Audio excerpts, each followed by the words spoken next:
Olá pessoal, tudo bem com vocês? Sejam bem-vindos ao canal Geografia com Futebol. Lembrando que a gente está no Instagram, no TikTok e também no YouTube. Para quem ainda não se inscreveu, se inscreva, curtam, comentem. As críticas construtivas são sempre bem-vindas, tá bom? Bom, a gente vai continuar o vídeo que eu fiz na semana passada, na verdade no último final de semana, que foi sobre a história do futebol africano. Hoje a gente vai falar da parte 2, sobre a história do futebol africano, né? No vídeo anterior nós contamos a história do futebol africano, do seu crescimento ao longo dos anos, sendo inclusive o futebol ele não foi apenas um esporte, mas ele foi utilizado muito para a luta de independência de alguns povos, né? Demos um exemplo lá da Tunísia com o Clube Esperance e demos um exemplo da Argélia, né? Então muitos povos africanos usou bastante o futebol como um símbolo de unidade, né? Então foi além do futebol. Nesta segunda parte a gente vai abordar um pouco que o desempenho das seleções africanas em Copas, mostrando não apenas a evolução, mas a reivindicação por mais vagas no continente africano.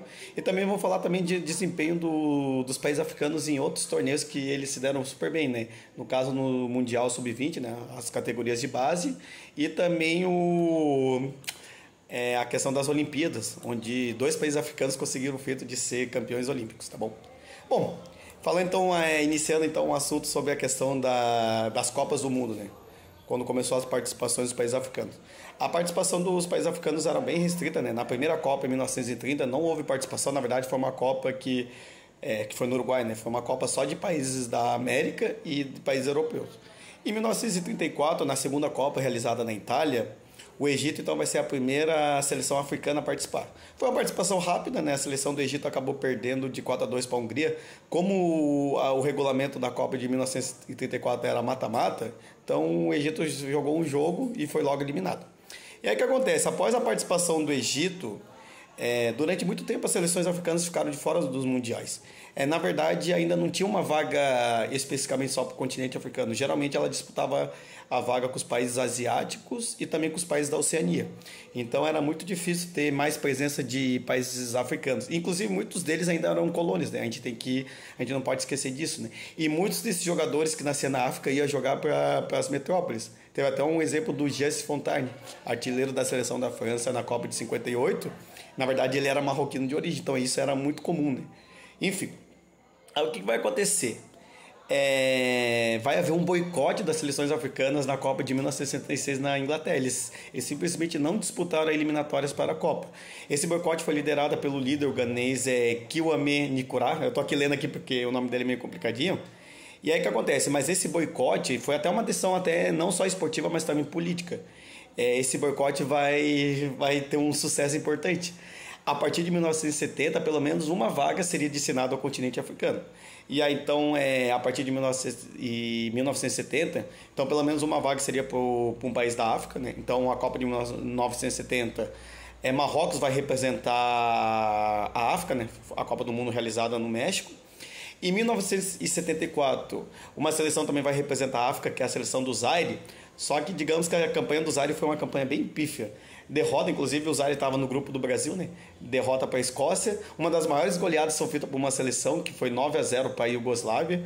E a derrota da seleção do Zaire para o Brasil. Inclusive, o Zaire ele passou por um período tumultuado bem complicado, né? O Zaire viveu uma ditadura. Eu até cheguei a fazer um vídeo sobre curiosidades geográficas falando do Zaire, que os jogadores do Zaire corriam o risco de além de não ganhar um prêmio, o risco até de serem mortos devido à goleada, enfim. Então foi uma questão política bem complexa. Inclusive o desempenho do Zaire, que foi bem ruim, causou uma má impressão. Muita gente achava que os países africanos não sabiam jogar futebol, que não sei o que, então ficou meio que meio roteirizado, né, estereotipado. Aí o que acontece? Na Copa de 1978, a Tunísia vai ser o representante africano e a Tunísia vai fazer uma boa campanha. Vai ser a primeira seleção africana a ganhar uma partida de Copa do Mundo, a vencer, né? Foi em cima do México e conseguiu conseguiu empatar com a até então campeã da Copa de 74, a Alemanha Ocidental, a Copa do Mundo que foi realizada na Argentina. Então, apesar de a Tunísia acabou não sendo classificada para a segunda fase, o desempenho da Tunísia vai fazer com que a FIFA olhasse aumentasse as vagas para os países africanos. É uma coisa que é importante falar, que eu acabei esquecendo de citar, a decisão de aumentar as vagas para o continente africano foi uma decisão esportiva, mas também foi política. Em 1974, alguns anos antes, né, na Copa de 74, foi eleito o João Havelange, né, o brasileiro João Havelange, e ele foi eleito pelo voto das federações africanas. Então, na verdade, foi uma decisão política, né? O João Havelange, meio que para compensar, resolveu destinar mais vagas em Copas do Mundo para os países africanos, né? Mas assim, foi uma manobra, né, que o João Havelange fez, né? É sempre bom em lembrar que o esporte, né, no caso o futebol, ele além da esfera esportiva, ela também é uma questão política. Então isso fez com que houvesse maiores vagas para o continente africano. Então foi uma decisão mais política até do que esportiva. Mas enfim, continuando então essa sequência, em 1982, tanto Camarões, que era a estreia da seleção de Camarões, quanto a Argélia, que também era outra seleção que estreava em Copas, ambas fizeram boas campanhas. As duas não se classificaram, mas o Camarões não perdeu, inclusive empatou com a Itália, que seria campeã, né? A Itália do Paulo Rossi, que enfim, que acabou ganhando do Brasil, a excelente geração do Brasil. E a Argélia foi um país que surpreendeu o mundo, que derrotou a Alemanha. E a Alemanha que depois seria vice-campeã. A Alemanha que tinha bons jogadores, Rummenigge, Pobright, enfim. Só que a Argélia acabou não conseguindo se classificar, porque houve uma marmelada entre a Alemanha e a Áustria no último jogo, que a Alemanha acabou vencendo a Áustria, depois eles ficaram só tabelando, né? Meio que cozinhando o jogo para eliminar a seleção da Argélia, enfim. Mas as campanhas das duas seleções foram excelentes. Em 1986, Marrocos vai ser o representante da África, também fez uma boa campanha, ficou em primeiro num grupo que tinha Portugal, Inglaterra e Polônia. Acabou sendo eliminado na prorrogação pela Alemanha Ocidental, do Lothar Matthäus, que depois seria vice-campeã, né, perdendo para a Argentina, enfim. E aí vai chegar a Copa de 1990. Daí essa seleção merece um grande destaque, que é a seleção de Camarões. Camarões, logo na estreia, vai vencer a Argentina, inclusive a estreia da Copa vai vencer a Argentina, até então campeão em 86. A Argentina que dispensa comentário, que era a Argentina do craque Maradona. Então a Camarões vai ganhar essa partida de 1-0 e vai surpreender o mundo, né? Vai chegar às quartas de final da Copa de 1990, acaba sendo eliminada pela Inglaterra num jogo emocionante na prorrogação. A seleção de Camarões até então vai ser a melhor campanha de uma seleção africana em Copas, em 1990.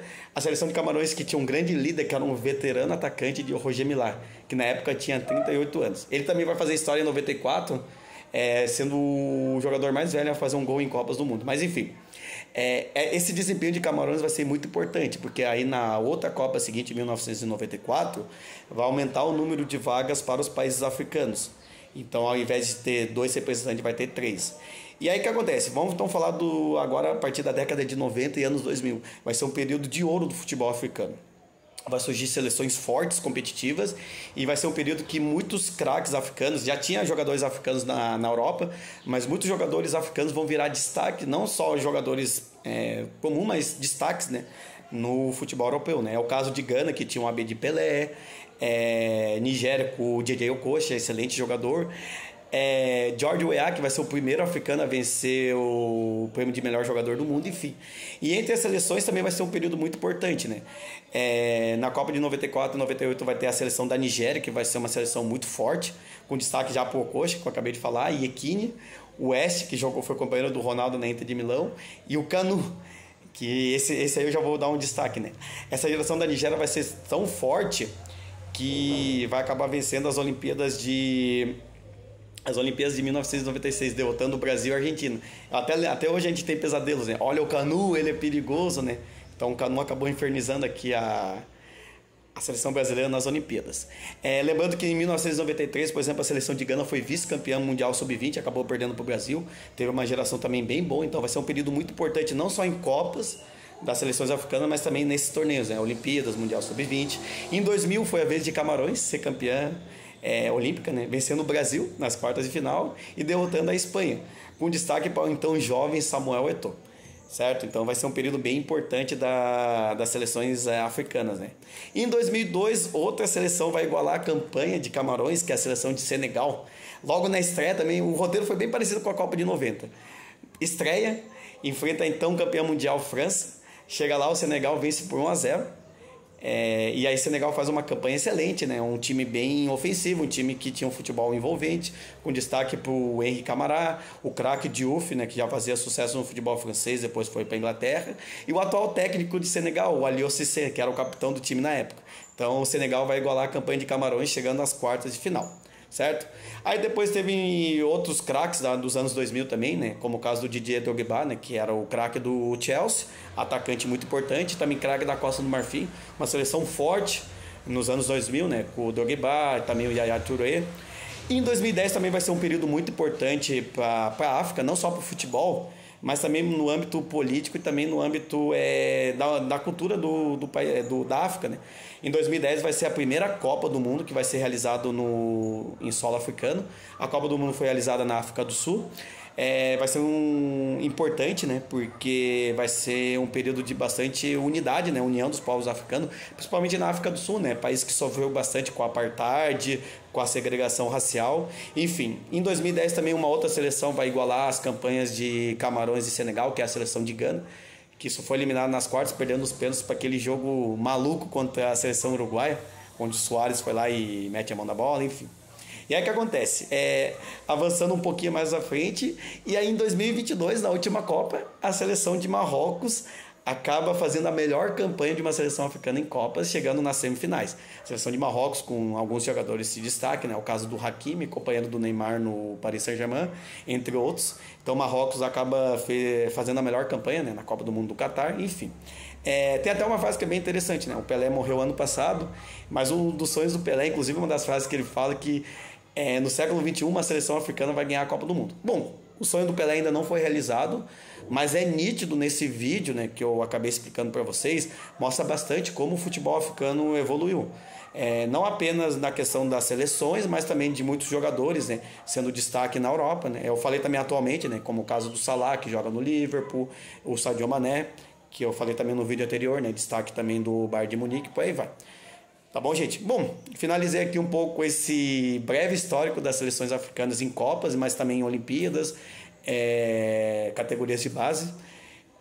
O próximo vídeo, que vai ser a parte 3, que vai ser a última parte do futebol africano, a gente vai ver que apesar da evolução do futebol africano, né, tanto em seleções como jogadores e clubes, a África ainda tem alguns problemas, né? Não só problemas econômicos, que é uma coisa que ainda acontece no continente africano, mas também no âmbito esportivo, isso prejudica bastante, né? A questão da corrupção das federações esportivas futebolísticas, né, no futebol africano, os problemas, né, extracampo que acontece na África, inclusive os conflitos étnicos, que é muito comum ainda na África, né? A África é um continente que sofre bastante conflitos étnicos, e isso acaba refletindo muito também no futebol. Então a gente vai trazer esses problemas que acontecem no futebol africano e os desafios, né, para que o futebol africano evolua cada vez mais, tá bom, gente? Bom, espero que vocês tenham gostado do vídeo e seguimos com mais vídeos do canal Geografia com Futebol. Lembrando que a gente está no TikTok, Instagram e também no YouTube, tá bom, gente? Como eu falei, se inscreva, curta, comentem. A crítica construtiva ela é sempre bem-vinda, tá bom? Me despeço aqui e desejo a todos um excelente dia, tá bom? Tchau, tchau. Se cuidem.